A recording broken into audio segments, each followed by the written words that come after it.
Cuando pensamos en el poder de Roma, es fácil imaginar legiones marchando bajo estandartes rojos, emperadores pronunciando discursos desde pedestales de mármol o coliseos rugiendo con multitudes enfurecidas.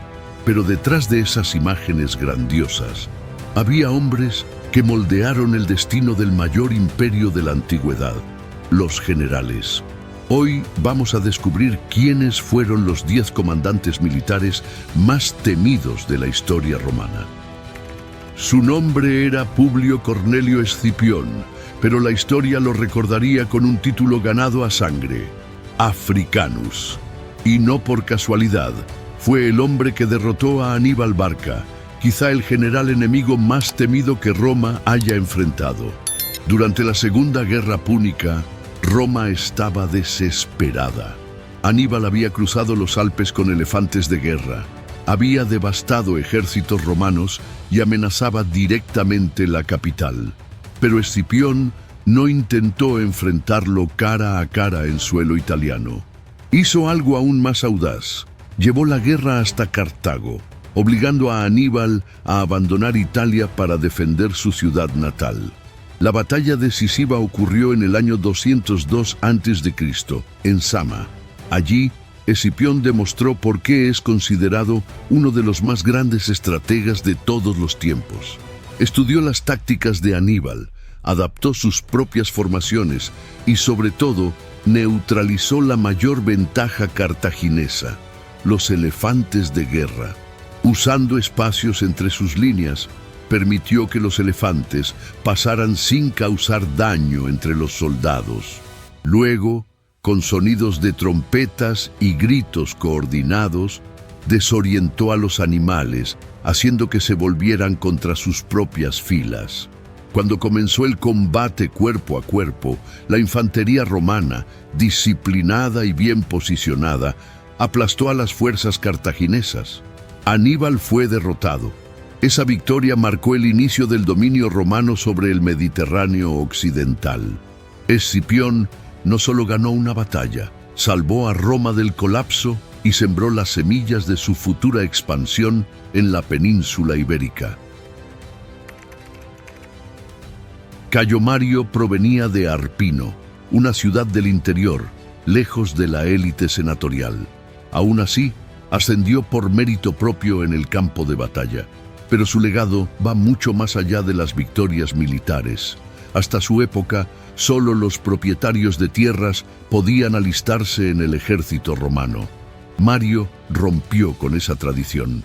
En una de las reformas más revolucionarias de la historia militar, permitió que los ciudadanos sin propiedades, los capitecensi, se unieran a las legiones. Hombres que antes no tenían nada, ahora recibían entrenamiento, equipo y, sobre todo, una promesa: tierras a cambio de servicio. Este nuevo modelo creó un ejército más profesional, más disciplinado, pero también más leal al general que los lideraba que al propio Senado romano.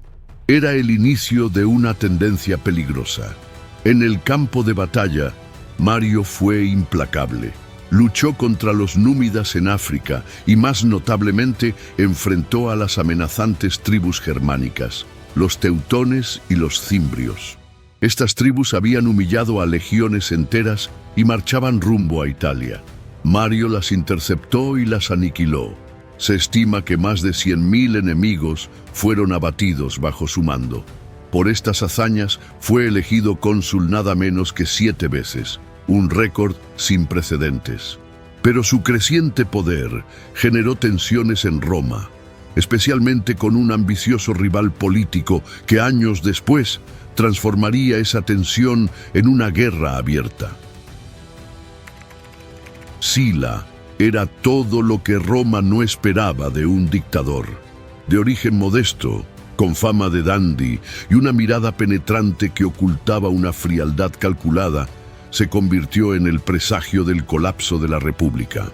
Antes de tomar el poder, Sila forjó su reputación como comandante en las guerras de Numidia, ayudando a Cayo Mario en la captura de Yugurta. Pero pronto, los antiguos aliados se transformaron en enemigos mortales. Y cuando el Senado intentó quitarle el mando de una campaña crucial contra el rey Mitrídates, Sila hizo lo que nadie jamás había osado. Marchó con sus legiones contra Roma. La escena fue impactante. Ciudadanos huyendo, senadores desesperados. Por primera vez, una ciudad acostumbrada a enviar ejércitos hacia afuera veía a uno de ellos cruzar sus propias puertas con intenciones hostiles. Sila derrotó a Mario y asumió el poder como dictador, un título que, hasta entonces, era temporal y reservado para emergencias. Usó su autoridad para reformar el sistema judicial, debilitar a los tribunos de la plebe y consolidar el poder del Senado. Pero lo que más marcó su gobierno fueron las proscripciones, listas públicas de enemigos políticos condenados a muerte. Sus bienes eran confiscados, sus cuerpos exhibidos, y cualquier ciudadano podía matarlos sin enfrentar castigo alguno. Cuando Sila finalmente renunció al poder de forma voluntaria, muchos pensaron que lo peor había pasado. Pero ya se había establecido un precedente: la violencia como medio legítimo para ascender en la política. Pompeyo no nació siendo el Grande. Ese título, Magnus, lo ganó siendo aún joven, tras una serie de victorias relámpago que impresionaron incluso a Sila, su antiguo mentor. Con el tiempo, se convertiría en uno de los hombres más poderosos de la República. Pompeyo fue un prodigio militar. Ya en su juventud, comandó campañas exitosas en Sicilia y África.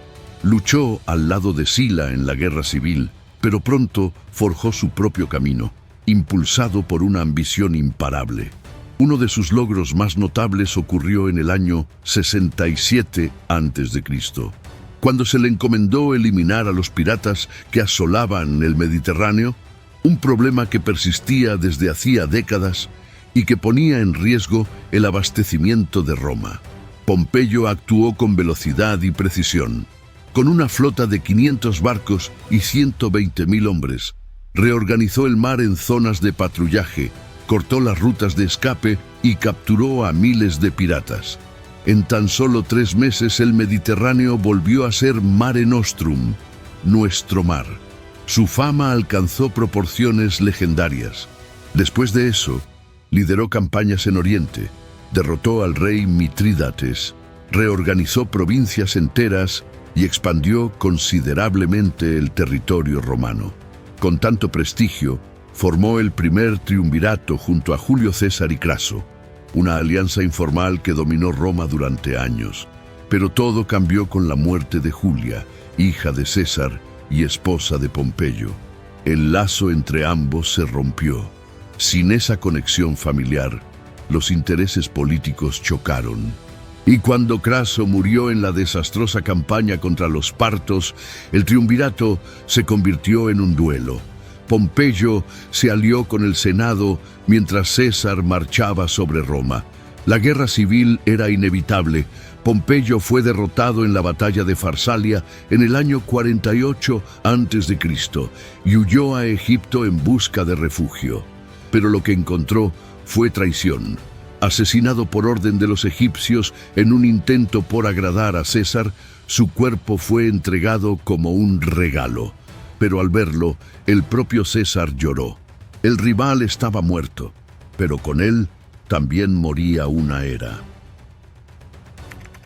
César no fue solo un comandante militar, fue una fuerza de la naturaleza que redibujó la política romana, conquistó vastos territorios y al final pagó el precio por desafiar todas las convenciones.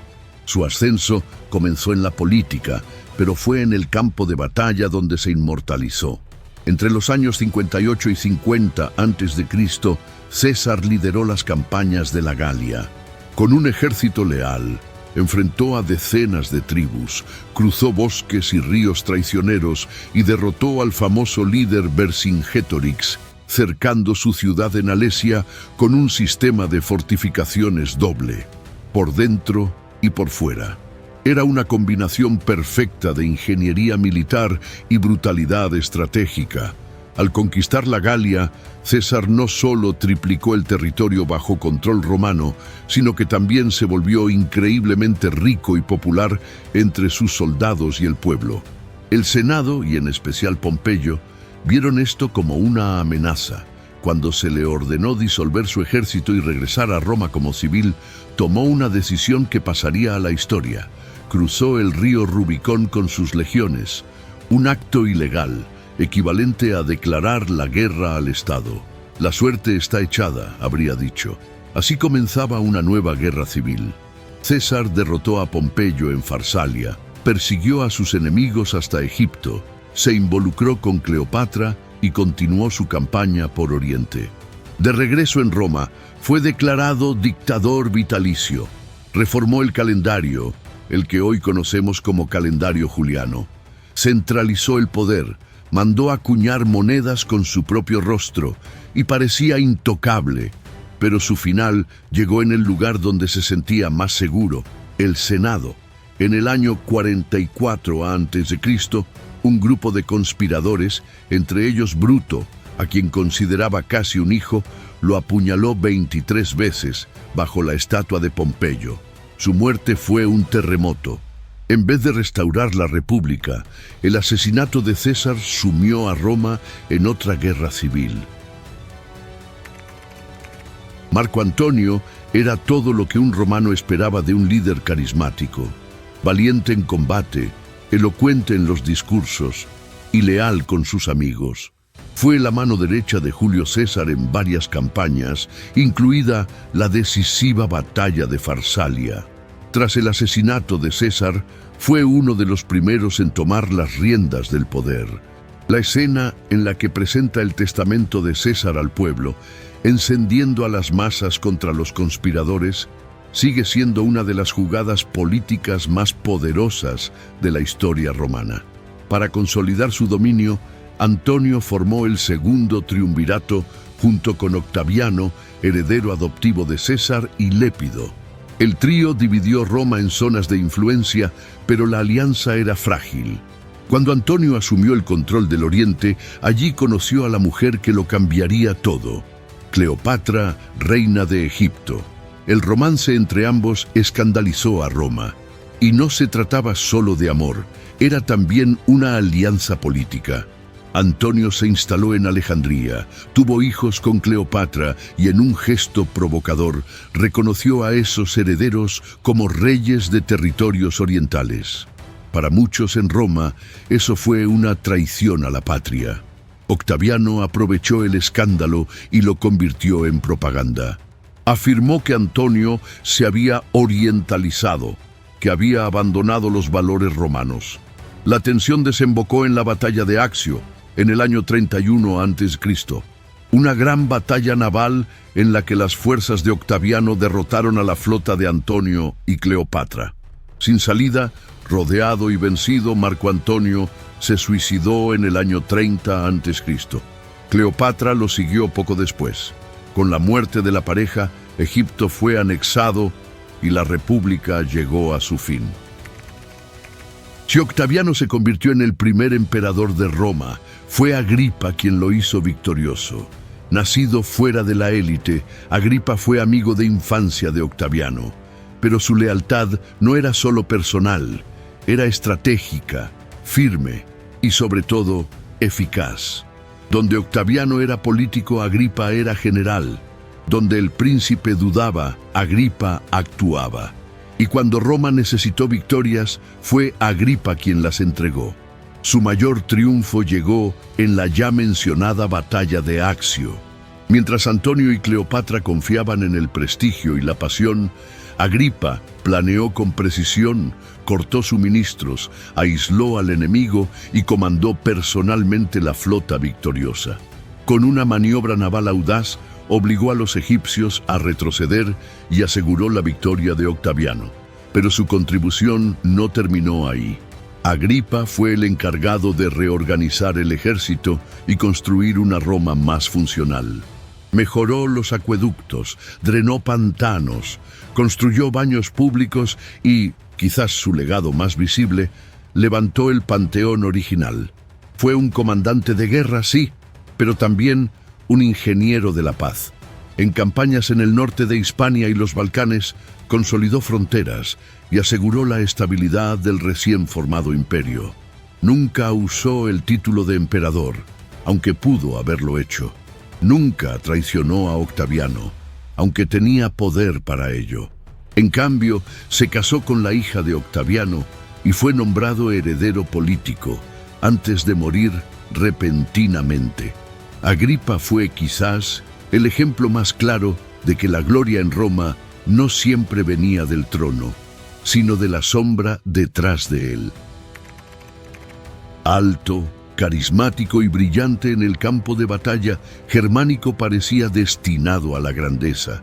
Sobrino de Tiberio, nieto de Marco Antonio y adoptado como heredero del trono, era el símbolo de una nueva generación imperial. Joven, virtuoso, querido por las tropas y admirado por toda Roma. Pero su fama no vino solo de la sangre, vino de la espada. Después del trauma de la batalla del bosque de Teutoburgo, donde 3 legiones romanas fueron masacradas por tribus germánicas lideradas por Arminio, Roma clamaba por venganza, y fue Germánico quien tomó esa misión. Comandando campañas en el Rin, cruzó los bosques traicioneros de Germania, desafiando a los propios dioses del lugar. En uno de los episodios más simbólicos de su carrera, encontró los huesos de los legionarios caídos en Teutoburgo. Ordenó enterrarlos con honores militares, reavivando el espíritu romano, y luego vino el contraataque. En el año 16 d.C., en la batalla del río Weser, Germánico enfrentó al ejército de Arminio en campo abierto. Con tácticas ágiles, aprovechó la fuerza de las legiones y la superioridad de la caballería para infligir grandes pérdidas al enemigo. A pesar de sus victorias, su carrera fue abruptamente interrumpida. Convocado de regreso a Roma por orden de Tiberio, Germánico murió poco tiempo después en circunstancias sospechosas durante una misión diplomática en Oriente. Muchos creyeron que fue envenenado. El imperio lloró su muerte. Aún así, su legado sobrevivió. Su hijo, Calígula, y su sobrino bisnieto, Nerón, heredaron el trono imperial, aunque con destinos mucho más oscuros. Agrícola quizá no tenga el nombre más famoso de la historia romana, pero sus acciones resonaron en los campos brumosos de Britania, un territorio remoto, hostil y resistente al dominio de Roma. Nacido en una familia prestigiosa, Agrícola ascendió de forma gradual, forjándose como un administrador riguroso y un estratega brillante. Cuando fue nombrado gobernador de Britania en el año 77 d.C., gran parte de la isla seguía sin ser dominada. Las tribus locales ofrecían una resistencia feroz y los romanos apenas controlaban el sur. Agrícola cambió esa realidad. Durante 7 años de campañas casi ininterrumpidas, expandió el dominio romano mucho más allá de las fronteras anteriores. Construyó fuertes, fortalezas y caminos, no solo para movilizar tropas, sino para proyectar la autoridad de Roma. Estableció rutas militares directas, centros administrativos y promovió la romanización de forma sutil, integrando a las élites locales en la cultura romana. Pero Agrícola no era solo un político, era un soldado. Condujo sus tropas hacia el norte en dirección a lo que hoy conocemos como Escocia y derrotó a los caledonios en la batalla de Mons Graupius. Una victoria impresionante, con mínimas bajas romanas y enormes pérdidas enemigas. Fue también bajo su mando que, mediante expediciones navales, se confirmó que Britania era efectivamente una isla, un detalle geográfico que Roma aún no conocía con certeza. El éxito, sin embargo, tiene su precio. El emperador Domiciano, paranoico y celoso, lo llamó de vuelta a Roma. Nunca más recibió un mando militar. Vivió en silencio hasta su muerte, envuelto en sospechas de envenenamiento, como tantos otros que brillaron demasiado bajo emperadores inseguros. Druso era el hermano menor de Tiberio y el hijo preferido de Livia, esposa de Augusto, y a diferencia de muchos nobles romanos, no heredó su fama. La ganó en el campo de batalla, liderando campañas audaces que empujaron las fronteras de Roma más allá del Rin. Joven, ambicioso y extremadamente popular entre los soldados, Druso fue encargado de una de las tareas más complejas del naciente imperio: someter a las tribus germánicas. Y no retrocedió ante la dificultad. Entre los años 12 y 9 a.C., dirigió múltiples campañas hacia el interior germano. Conquistó a las tribus usípetes, tencterios y sugambros, y extendió la presencia romana hasta los ríos Weser y Elba, regiones que hasta entonces ningún general romano había osado explorar tan profundamente. Pero no fue solo por la fuerza que Druso se ganó el respeto. Era admirado por su sentido de la justicia, por compartir los peligros con sus hombres y por ser un comandante presente que marchaba, comía y acampaba junto a sus legiones. Ese vínculo personal con los soldados se volvería parte esencial de su leyenda. Trágicamente, en el año 9 a.C., durante una retirada tras una exitosa campaña, cayó de su caballo y sufrió heridas graves. Murió poco después, con solo 29 años, en la cima de su fama. La pérdida fue sentida en toda Roma. Augusto lloró. Tiberio, su hermano, cabalgó durante días para estar presente en sus últimos momentos. En su honor, Druso recibió monumentos funerarios y homenajes póstumos. Y más aún, su título, Germanicus, fue legado a sus descendientes, incluyendo a su hijo, el ya mencionado Germánico, y hasta al infame emperador Calígula. La historia de Roma suele ser contada por emperadores y senadores, pero fueron los generales, esos hombres de visión, coraje y ambición, quienes realmente moldearon los contornos del imperio. Fueron ellos quienes marcharon hacia tierras desconocidas, quienes tomaron decisiones en minutos que resonarían durante siglos. Si te gustó conocer a estas mentes brillantes de la guerra romana, no olvides dejar tu like y suscribirte al canal. Que Jesús te bendiga.